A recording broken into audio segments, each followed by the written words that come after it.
The silent manor, পর্ব সংখ্যা ৬০, লেখনীতে Diana Imroz lucky. আমজাদের তির্যক কণ্ঠ দরজা ভেদ করে ওপারে পৌঁছালো। মায়া হোঁচট খাওয়ার মতো করে আঁতকে উঠল। ব্যস্ত পায়ে মীরের কাছে গেল, পাশে বসে মীরকে ডাকলো, সাড়া নেই।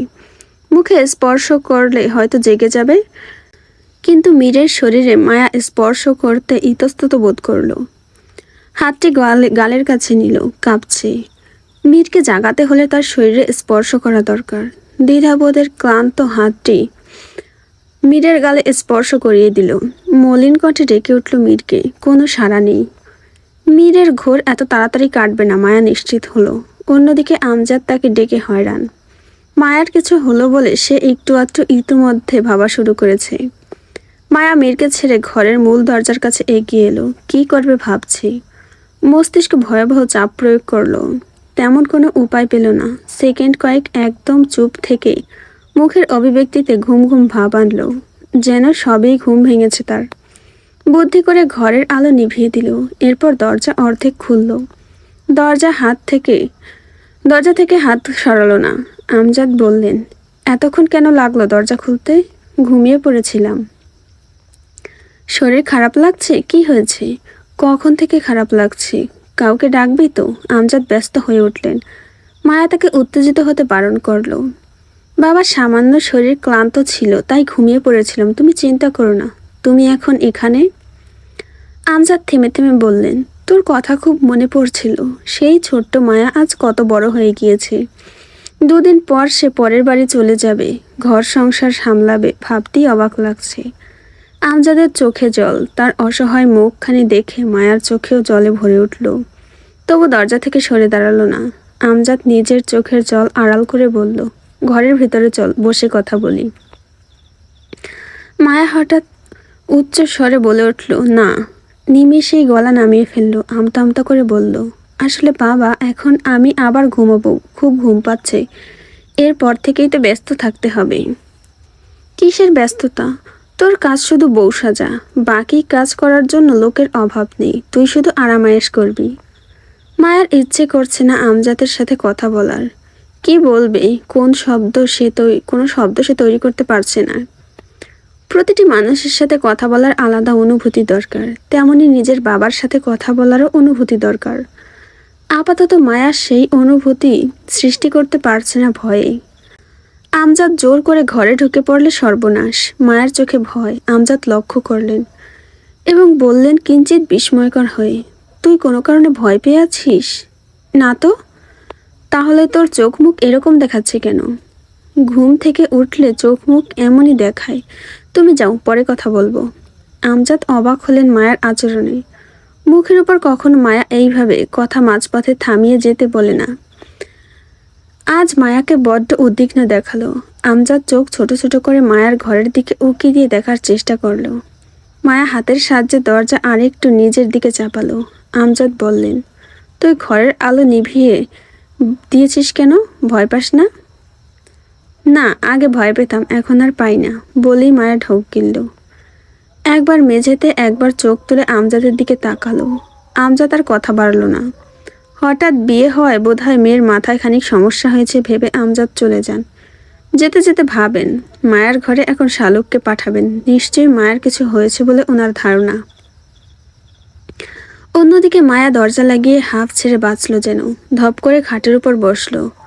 ঘরের বাল্ব না জ্বালিয়ে মোমবাতি জ্বালালো। কয়েকটি মোমবাতি জ্বালিয়ে দেওয়াতে সোনালি মৃদু আলো ছড়িয়ে আছে। মীরের মুখটা আবছা আলোতে ভেসে উঠল। মায়া দেখল মুগ্ধতা নিয়ে। আমজাদের অধ্যায় শেষ হতে না হতেই শালুক অথবা অন্য কেউ আসবে বলে মায়া ধারণা করল। একটু পর মায়া কান খাড়া করে শোনার চেষ্টা করে কারোর পায়ের শব্দ। কেউ আসছে না। মীর কখনো মদ্যপান করে না, আজ করেছে। মায়া বিভ্রান্তি নিয়ে ভাবছে, সে কেন আজ খেলো? বোধহয় মোহিনীর সাথে ঝগড়াঝাটি হয়েছে। মায়া নিজ থেকে জবাব ভেবে নিল। মীর বেঘরে ঘুমোচ্ছে। মায়া পুনরায় বসা থেকে উঠে পায়চারি করছে। দ্য সাইলেন্ট ম্যানর বইটি থেকে মায়া জানতে পেরেছে নেশার ঘোর থেকে একজনকে কিভাবে বেরিয়ে আনতে হয়। জড়িবুটি দিয়ে সুফিয়ান হায়দারের নেশার ঘোর কাটিয়েছিল। মায়ার মনে পড়তেই থমকে দাঁড়ায়। সেও এখন মীরের নেশা কাটাবে, তার জন্য তাকে ঘরের বাইরে যেতে হবে, ঝুঁকিপূর্ণ কাজ, তবু উপায় নেই, করতেই হবে। রান্নাঘরের শালক শেফালি। মায়া কখনো রান্নাঘরে আসে না, আজ এসেছে। শালক তাকে দেখি স্বভাবত ভুরু কুঁচকে ফেললেন। খুব সহজে তার এই ভুরু কুঁচকানো মসৃণ হয় না, আজ তো হচ্ছেই না। মায়া গিয়ে শালকের কাজ ঘেঁষে দাঁড়ালো, তবে আবিষ্কার করছে কিছু বলার জন্য। বৈঠকখানায় থমাস শান, তৃষ্ণা, শাহানারা এবং জয়ন্ত বেগম বসে আলাপ আলোচনা করছে।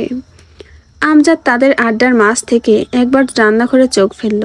মায়াকে রান্নাঘরে দেখে তিনিও কিঞ্চিত অবাক হলেন।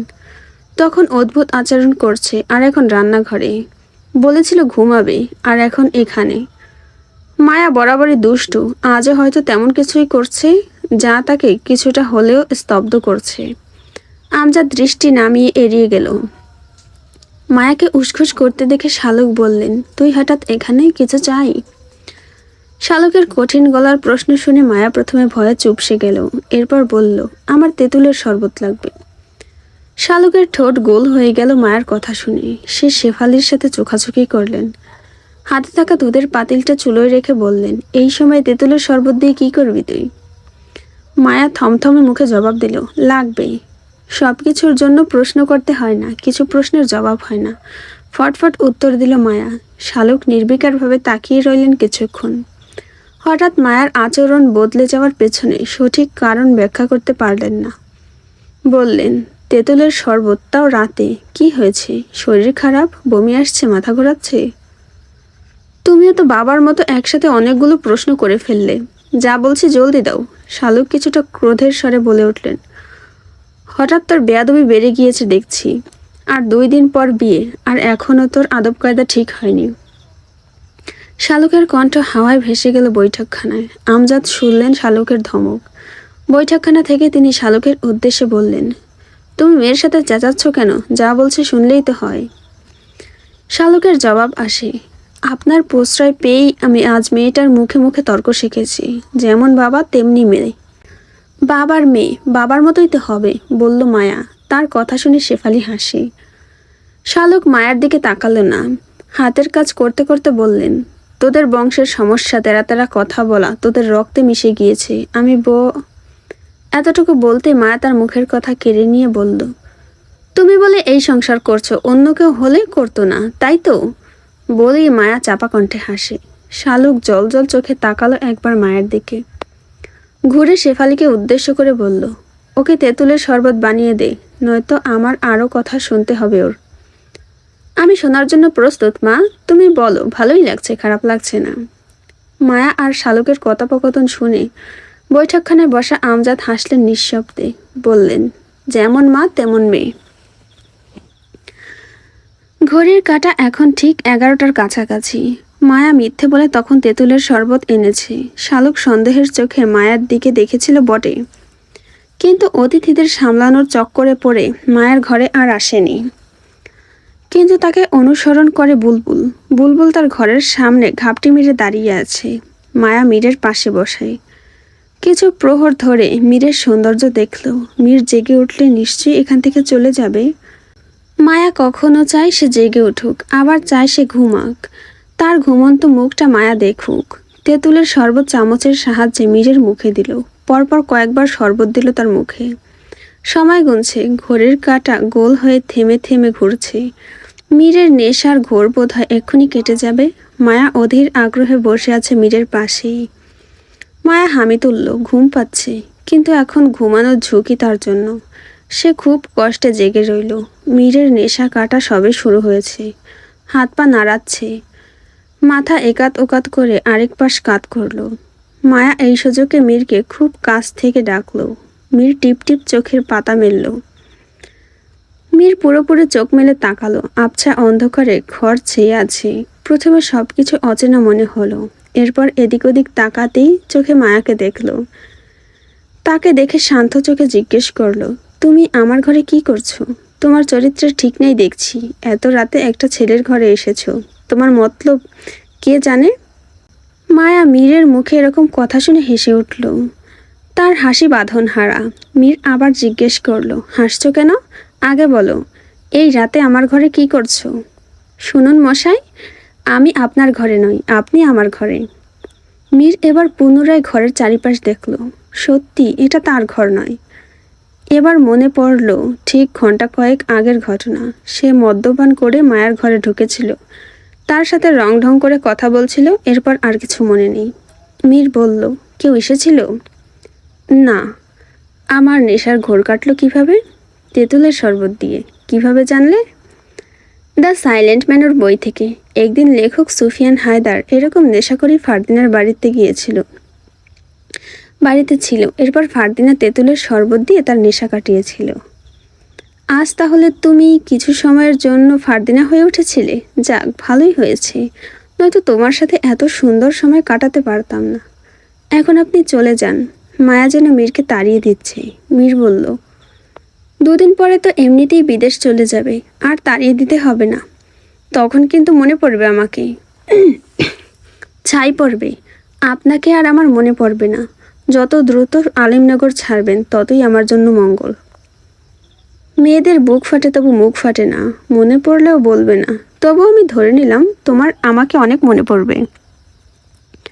আপনি ধরে নিলেই হবে বলেই মুখ ভেঙচি দিল। মীর মায়ের দিকে গভীর দৃষ্টিতে তাকালো। মায়া নড়ে চড়ে ঠিক হয়ে বসল, চোখ ভাঁজ করে বলল, এভাবে দেখবেন না। বারে, এভাবে দেখলে কি হবে? দুদিন পর তো দুলাভাই দেখবে, তার আগে শেষবারের মতো দেখে যাই। মায়া আর কিছু বলল না। মীর মোমবাতির আলোয় মায়াকে একবার দ্বিতীয়বার ঘড়ির দিকে দেখল। চলি আমি বলেই খাট থেকে নামলো। মায়া তাৎক্ষণিক বিড়বিড় করে বলল, অসভ্য। মীর ঝুঁকে মায়ের দিকে চেয়ে বলল, শোনো মেয়ে, বাচ্চা বলে আজ ছেড়ে দিলাম, নয়তো দেখতে আমি মীর কতটা অসভ্য হতে পারি। বলেই মীর দরজা খুলে ঘর থেকে বের হতেই আড়ি পেতে থাকা বুলবুল ঠাস করে ঘরের মধ্যে পড়ে গেল। মায়া ও মীর হকচকিয়ে উঠল। বুলবুল কোনোইতে মৃদু আঘাত পেল। শীতের সময় বলে সামান্য ব্যথায় কুকিয়ে উঠল। মায়া বুলবুলকে দেখে ভয়ে আধমরা হয়ে গেল। গলা শুকিয়ে কাঠ হয়ে গিয়েছে, ঢোক গিলে গলা ভেজালো। তখন মীরকে হুট করে ঘর থেকে বের হতে বারণ করবে ভেবেও ভুলে যায় মীরের উল্টোপাল্টা কথার জন্য। সে বিছানা থেকে নেমে দাঁড়ালো, কাঁপা গলায় বুলবুলকে বলল, বুলবুল ভাই, তুমি এই সময় এখানে? বুলবুল হি হি করে হেসে বলল, আমি কিছু দেখিনি আর কিছু শুনিও নি। মীর বলল, তুমি কিছু দেখনি আর শোনোনি মানে কি? কিছু করলে আর বললে নিশ্চয়ই দেখতে আর শুনতে। মায়া মীরকে দেখল। কী সব বলছে লোকটা, মুখে বিচ্ছে না অবধি। সে মনে মনে মীরকে আবার কয়েকটা গালি দিল। বুলবুল মেঝে থেকে উঠে দাঁড়ালো। প্রথমে তাকালো মায়া, এরপর মীরকে ক্ষণিকক্ষণ দেখে বলল, আপনারা এই ঘরে এতক্ষণ কি করছিলেন? তুমি যা ভাবছো তা নয় ভাই। মায়া কথা শেষ করার আগেই বুলবুলের কাঁধে হাত রেখে মীর বলল, বুলবুল ভাই, তুমি যা ভাবছো সেটাই। বুলবুলের চোখ এবার প্রশস্ত হলো, মুখের হাসি আরও গাঢ় হলো। এই হাসির কারণ মায়া খুঁজে পেল না। সে শুধু হাঁ হয়ে রইল। বুলবুল বলল, আমি যা ভাবছি সত্যিই তাই? এখন কি করবি বল? মীর জিজ্ঞেস করলো। বুলবুল ভেবে বলল, আমি এই কথা কাউকে বলবো না, যদি আমাকে অনেক টাকা দেন। আচ্ছা চল, তুই যা চাস তাই দেব, শুধু আজকে আমি আর মায়া কি করেছি এই ঘরে এসব কাউকে বলবি না। বুলবুল মাথা কাত করে বোঝালো সে কাউকে বলবে না। তারা দুজন চলে যায়। মায়া দরজা লাগিয়ে ধপ করে খাটের উপর বসে। বুলবুল দেখে নিয়েছে মীরকে, টাকার লোভে সত্যিটা লুকিয়ে যাবে কিনা ভাবছে। রাত গভীর থেকে গভীরতর হচ্ছে। মায়ার চোখে ঘুম নেই। রাত পোহালে একটা শব্দই আজকাল কানে ঘন ঘন ভেসে আসছে, মায়ার বিয়ে। বিয়ে নিয়ে ঘেরা কত স্বপ্ন থাকে একজন নারীর। আজ মায়ের সেই স্বপ্ন কেবল দুঃস্বপ্নের মতো। ইচ্ছে করেও ভেতরের এতটুকু আনন্দ তৈরি করতে পারছে না। মেয়েদের বিয়ের সময় বোধহয় পণ হিসেবে বাবার বাড়ি থেকে সবই দেওয়া হয়, শুধু নিজের ভালোবাসার মানুষটিকে দেওয়া হয় না। যদি নিয়ম মেনে যে যাকে ভালোবাসে তাকে পেয়ে যেত, তাহলে আজকে বোধহয় মায়া সবচেয়ে বেশি খুশি হতো। সে মীরকে পেত। তকদির আজ তার সেই খুশি সৃষ্টি করলো না। ঘড়ির কাঁটা এখন 12টার কাছাকাছি। মায়া জানালার পাশে দাঁড়িয়ে আকাশের দিকে তাকিয়ে আছে। ঘুম নেই তার চোখে। আজ তৃষ্ণা তার সাথে শুয়েছে। তৃষ্ণা ঘুম চোখে মায়াকে ডেকে শুতে বলল। মায়া জানালা বন্ধ করে ঘরের ভেতরে প্রবেশ করতেই দূর পশ্চিম দিক থেকে বাঁশির সুর ভেসে আসলো। মায়ার কানে আসতেই সে থমকে দাঁড়ায়। সুরটা এতটা স্নিগ্ধ যেন তাকে টানছে, ডাকছে। মায়া তৃষ্ণাকে ডেকে উঠল ব্যগ্র কণ্ঠে। তৃষ্ণা উঠে আসলো বিছানা ছেড়ে। আজ তৃষ্ণাও শুনছে বাঁশির সুর। তারা একে অপরের সাথে চোখাচোখি করলো। মায়া বলল, শুনেছিস? আমি ঠিক সেদিন এরকম সুরই শুনেছি, আজও সেই একই সুর। অদ্ভুত। কিন্তু এত রাতে কে বাজাচ্ছে বাঁশি? তৃষ্ণা হতবাক হয়ে গেল। চল আমরা ওদিকে গিয়ে দেখি, কে এই অচেনা বাঁশিওয়ালা। আজকে তো একে দেখতেই হবে। কিন্তু এত রাতে? তো কিচ্ছু হবে না বলেই তারা হাতে টর্চ নিয়ে ধীর স্থির পায়ে সবার নজর এড়িয়ে বাড়ির পেছনের দিকে আসলো। বাড়ির পেছনে প্রাচীরের ছোট্ট লোহার দরজা খুলেই সুর করে হাঁটতে শুরু করলো। টর্চের আলো নিভিয়ে ফেলেছে, চাঁদে আজ তীব্র আলো মিলেছে। সেই আলো ধরেই তারা হাঁটছে। সামনে এগোতে এগোতেই আসলো ধোঁয়াময় এক নিস্তব্ধতা। বড় ধান ক্ষেতের পাশে শিমুল গাছ, ঠিক সেই গাছের দিক থেকেই ভেসে আসছে সুরটি। মায়া তৃষ্ণাকে বলল, শিমুল গাছের নিচে নিশ্চয়ই কেউ বসে আছে, কারো ছায়ামূর্তি দেখা যাচ্ছে। তৃষ্ণা কিছু পা সামনের দিকে এগিয়ে গেল। মায়া ধারণা সঠিক প্রমাণিত হলো। শিমুল গাছের নিচে বসেই কেউ বাঁশির সুর তুলছে। সুরের সাথে সাথে যেন ভেসে আসছে ধোঁয়া। তৃষ্ণা মায়ার দিকে তাকিয়ে ভয়ার্থ কণ্ঠে বলল, কে হতে পারে এই বাঁশিওয়ালা?